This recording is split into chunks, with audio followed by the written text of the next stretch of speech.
podcast obrolan santuy Klanas. Keren. Halo teman-teman Klaners, kembali lagi di podcast part 2. Sebelum kita membahas lebih lanjut, dari teman-teman Kelautan Unhas mungkin sudah tahu ruangan ini di mana. Komen di bawah ya. Oke, jadi sekarang perkenalkan, nama saya Nova Pisahdan selaku moderator podcast part 2. Dan kali ini kita akan membahas lebih banyak tentang dunia penyelaman. Di sini kita ada kedatangan narasumber keren dari MSDC. Mungkin Kak bisa perkenalan terlebih dahulu. Ya, kalau saya kan selaku MSDC, sekaligus juga di sini sebagai ketua yang menjabat periode ini. Atas nama Muhammad Syukur, bisa dipanggil Syukur saja. Kalau saya Nur Rahmami atau biasa panggil Afif, anak MSDC juga, angkatan 20 di Kelautan. Kalau di MSDC angkatan 22. Jadi saya selaku sebagai masuk dalam kepengurusan, yaitu sebagai koordinator penelitian dan pengembangan. Nah, jadi kita melihat dari background narasumber kita sangat keren dan wah banget ya. Begini Kak, banyak sekali muncul pertanyaan perihal kelautan. Apakah itu kelautan memang wajib dalam berenang atau bagaimana Kak? Dari siapa dulu nih? Ya, terserah dari mana. Yuk, kalau masalah Dari berenang, pengalaman ini kata, ya. dari Kelautan Unhas. Ya, kelautan ya bagusnya bisa berenang ya. Karena kebanyakan memang aktivitasnya kita itu di laut ataupun bagian-bagian pesisir, dan menjadi hal plus ketika teman-teman bisa berenang. Walaupun ada juga beberapa pengetahuan yang kita beraktivitas di laboratorium, tapi itu lagi-lagi sebagai anak lautan masa tidak bisa berenang. Ya, ya. Jadi mungkin teman-teman yang ada di luar sana yang mau bergabung di Kelautan Unhas, ya itulah tadi jawabannya ya teman-teman. Terus Kak, mau bertanya perihal di dunia penyelaman, kan berenang dan menyelam itu mungkin bagaimana itu Kak? Berbeda atau bagaimana?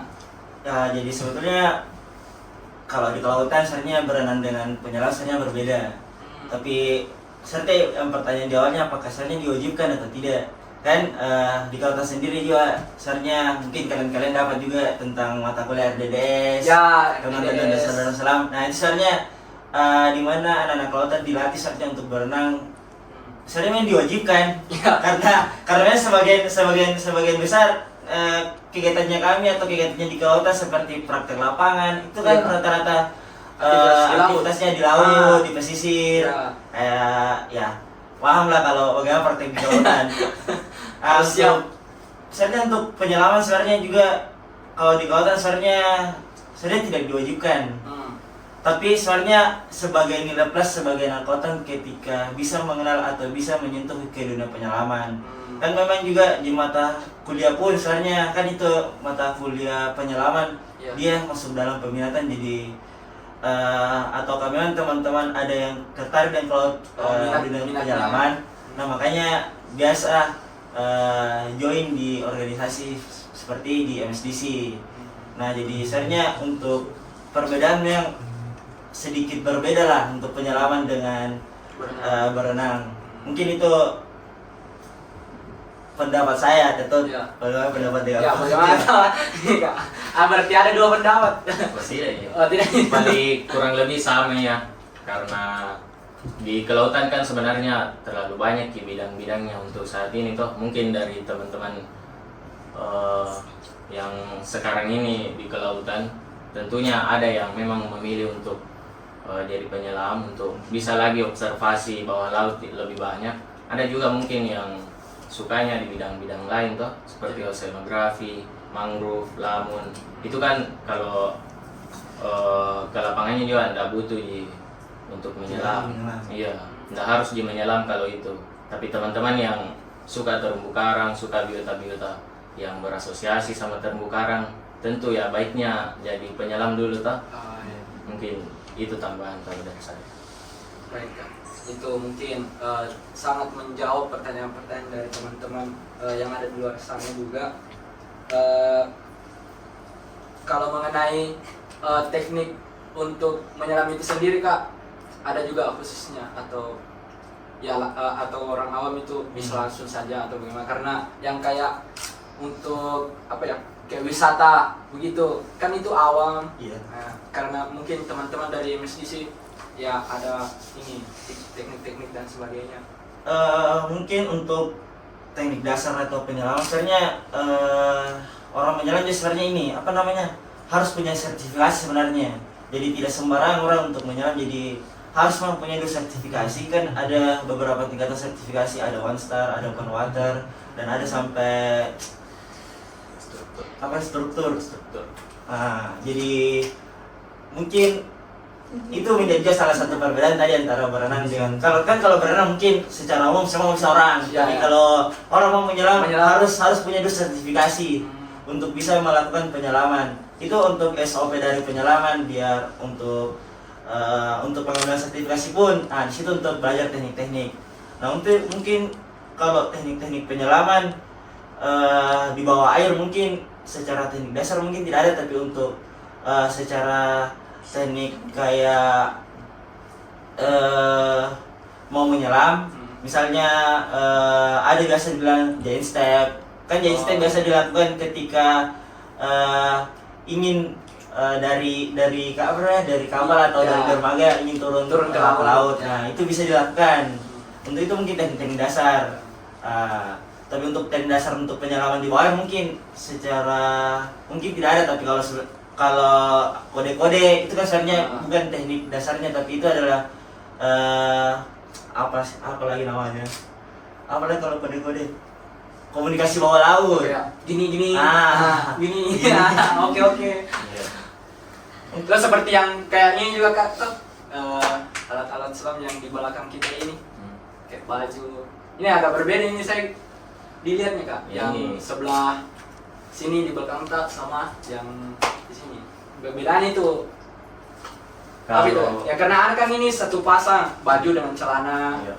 Ada juga kayak rompi saja. Kalau ini kan dari bentuknya saya memang beda gitu. Ini kalau orang biasanya pakai itu untuk tidak keinginan ini. Kalau ini kan yang BCD yang rompi, ya semacam rompi lah, atau pengapung ataupun yang berhubung langsung sama tabung ini toh. Iya. Jadi ini yang melekat sama tabung. Nah itu kita pakai di bawah. Kan tadi dibilang untuk mengapung kata, Iya. berarti kayak tidak bisa berenang itu bisa menyelam atau bagaimana? Kak? Iya, sebetulnya kalau menyelam toh ada kejadian di mana. Nah ini MSDC sebenarnya juga tidak bisa berenang tapi jago menyelam. Nah, bagaimana itu? Nah kalau yang bagaimananya toh, saya kalau pengalaman masalah di air toh, hal pertama ya ketakutan gitu.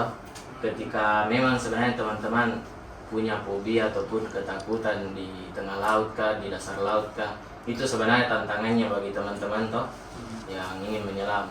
Tapi ketika teman-teman memang suka kondisi itu atau belajar untuk menghadapi rasa takut itu, Iya. yang masuk menyelam itu bakal jadi olahraga toh yang bisa menghilangkan stresnya teman-teman. Ya mungkin itu sebuah kenikmatan lah ketika bagi anak-anak penyelam yang turun nikmati underwater toh. Berarti ada itu Kak, teman-teman yang tidak bisa berenang tapi handal dalam penyelaman. Ada. Karena dengan alat ini kata untuk mengambangnya.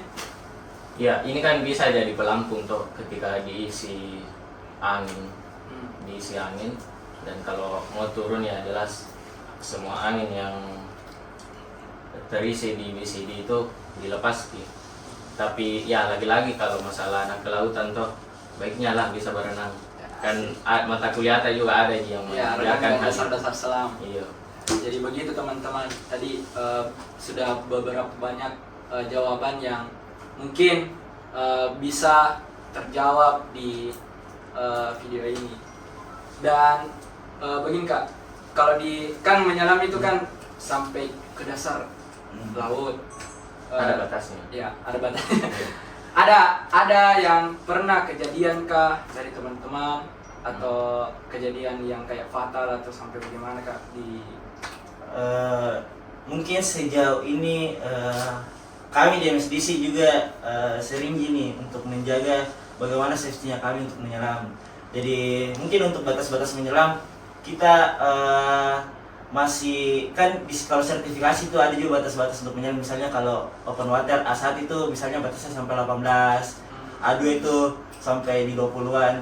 Jadi kami tidak pernah melewati sih batas-batas atau yang ada di SOP.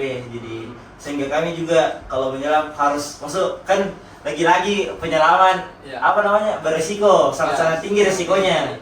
Makanya ketika atau SOP itu dilanggar maka tinggi sekali risiko yang harus dihadapi. Misalnya kalau menyelam terlalu dalam dan masih pemula kan itu bisa saja terjadi, nanti takutnya ada terjadi kompresi dan misalnya dan lain. Itu pun harus ada batas-batas tertentu untuk bisa untuk sampai ke tingkat lanjutnya. Jadi harus dulu naik ke tingkatan untuk mau melewati level-level tertentu. Jadi kita juga harus menjaga safety untuk penyelaman sesuai SOP lah minimal. begitu ya teman-teman. Jadi kalau teman-teman ingin menyelam itu ada aturan dan batasannya ya Kak. Jadi begitu teman-teman jawabannya. Terus ini Kak, kalau misalnya kita ini handal dalam bidang penyelaman, apakah kedepannya setelah kuliah prospek kerja untuk dunia penyelaman itu bagaimana Kak? Ya, kalau prospek kerja untuk penyelam sebenarnya agak luas juga karena bidang penyelaman itu bisa dibilang lumayan dibutuhkan di luar toh, tergantung bagaimana caranya teman-teman dalami skill penyelamannya. Karena ada misal contoh penyelam yang surveyor, ada yang rekonstruksi di bawah laut, ada penyelam gua, ada yang bahkan mungkin tertarik untuk jadi konten kreator toh bisa juga pakai skill penyelamannya. Jadi banyak sih macam-macamnya. Bisa juga menaikkan level sertifikasinya tuh sampai jadi instruktur. Itu juga sebuah prospek kerja yang baik untuk anak-anak penyelam. Kalau contohnya di MSDC kan lebih fokus ke bidang keilmuan toh. Jadi kemungkinan ketika memang mau dalami bidangnya di sini toh sebagai penyelam saintifik, tentu lebih bagusnya toh ketika selesai di sini dia keluar lagi sebagai apa namanya surveyor ataupun peneliti-peneliti yang riset-riset Di bidang terkait sains. ya bidang sains, bidang penyelaman, mungkin seperti itu. Jadi sebenarnya gue ini cuma di kota yang ada penyelaman. Iya. Jadi sebenarnya berarti bukan di sebenarnya Dua banyak di luas penyelaman di luar dari kelautan kan kayak di geografi ada penyelaman goa. Ya di arkeologi. Oh, arkeologi. Nah ada penyelaman. Nah di keperawatan juga kayaknya ada grup ini grup penyelamannya di Iya, yang baru baru kayak terbentuk dari Di biologi kelautan juga dan, ada. dan biologi juga ada juga ini untuk penyelamannya. Tapi kan kali ini kita belajar tentang kelautan atau Ya. mas tentang kelautan, jadi mungkin untuk prospek kerja mungkin berbeda antara prospek kerjanya di kelautan dengan di fakultas lain. Ya. Kan di kelautan memang di mana biasa lebih fokus terhadap akhir-akhir lebih fokus terhadap konservasi. Nah mungkin bidang itu atau prospek kerja itu ya mungkin lumayan besar lah untuk kedepannya bagi anak-anak kelautan. Ada juga peneliti, kan biasa juga anak kelautan juga biasa ini atau penyelaman kita belajar untuk pendataan, misalnya pendataan terumbu karang, pendataan ikan karang, megabentos dan lain-lain. Nah itu sangat dibutuhkan biasa untuk peneliti-penelitian di bagian situ. Makanya juga kami di MSDC juga belajar tentang pendataan. untuk bagaimana bisa mengembangkan skill atau skill individu untuk bisa dipakai untuk prospek kerja atau bisa dipakai di bidang kerja untuk kedepannya. Mungkin begitu. Wah, keren. Jadi teman-teman, itulah tadi prospek kerja yang dibahas, dan mungkin teman-teman di luar sana yang tertarik dari dunia penyelaman untuk kedepannya, ya silakan bergabung di Kelautan Unhas. Begini Kak, saya dengar ada pengrekrutan juga tentang MSDC. Itu bagaimana tuh tahapan step by stepnya? Kalau itu mungkin tidak bisa saya jelaskan lebih banyak ya maksudnya, karena ya kalau masalah perekrutan anggota muda kan dikhususkan bagi anak kelautan toh, yang sudah melalui prosesi pengkaderan di tingkat departemennya masing-masing. Ya departemen kan juga satu toh. Ya. Jadi itu untuk perekrutan anggota muda ya, setelah lalui prosesi ombak kan, kita prosesi ombak itu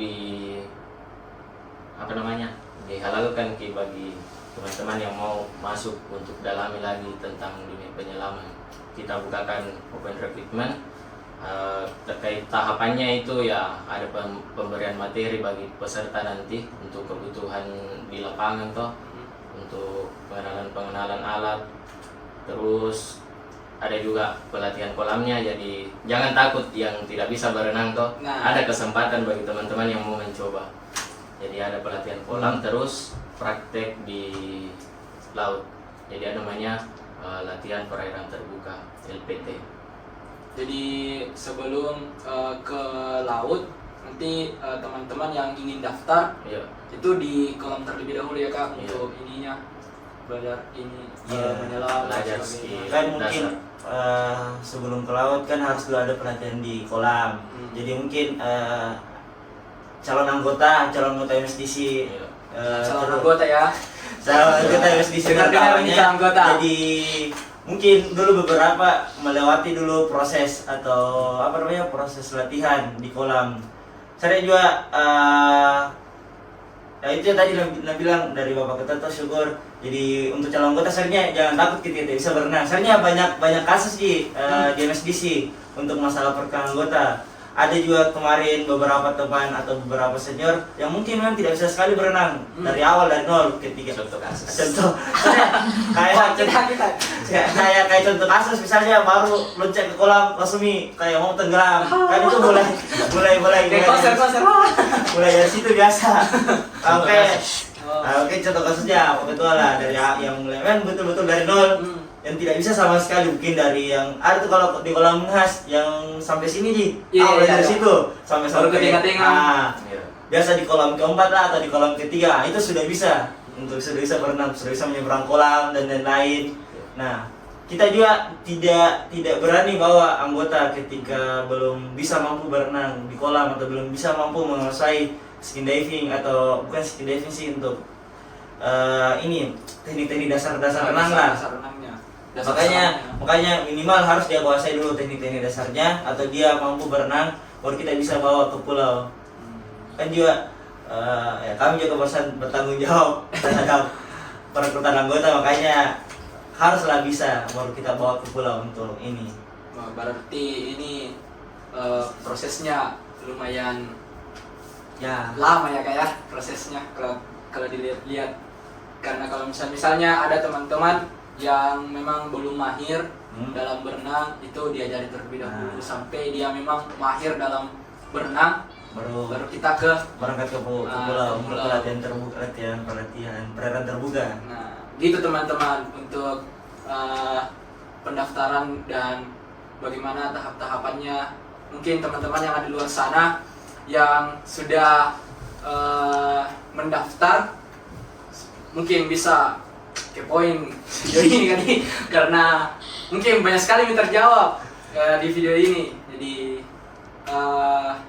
mungkin itu saja podcast kita kali ini, karena melihat juga dengan keterbatasan waktu, teman-teman juga masih ada kuliah di siang ini kan. Masih kuliah. Jadi mungkin dicukupkan Ya, Untuk bincangnya mungkin kita bisa di luar atau di koridor. bisa. Teman-teman yang mau bertanya-bertanya di koridor juga bisa. Dika? Ombak dulu. Iya. Ya, mungkin itu saja podcast kita kali ini. Salam Bahariwan, Jaspe Fajaya Mahe, wabillahi taufiq wassalamualaikum warahmatullahi wabarakatuh.